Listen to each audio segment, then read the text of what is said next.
মালাকুল মউত আল্লাহকে প্রশ্ন করছিলেন, দায়িত্ব তো দিছেন, পুরা করতে হবে, কোনো দ্বিমত নাই।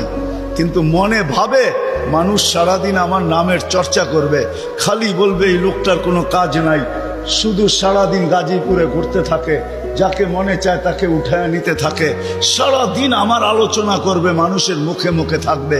তো আল্লাহ প্রতি উত্তরে বলছিলেন, সাআজআলু লিল মাউতি সাবাবা, আমরা মৃত্যুর কারণ বানায় দিব। ইয়াযকুরু সাবাব ওয়া ইয়ানসা, মানুষ কারণ নিয়ে আলোচনা করবে, তোমার নাম ভুলেও নিবে না। এখন নাম নিতেছে ডেঙ্গু, কয়েকদিন আগে নাম নিছে করোনা, কখনো নাম নেয় স্ট্রোক করছে, কখনো নাম নেয় এটা সেটা, ঠিক না? হ্যাঁ, আরেকটা কারণও আছে।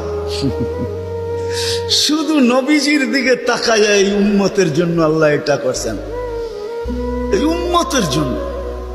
এই উম্মতকে আল্লাহ আখিরাতে শাস্তি দিতে চান না। হায় হায়, উম্মত যদি নবী চিনত। আয়েশা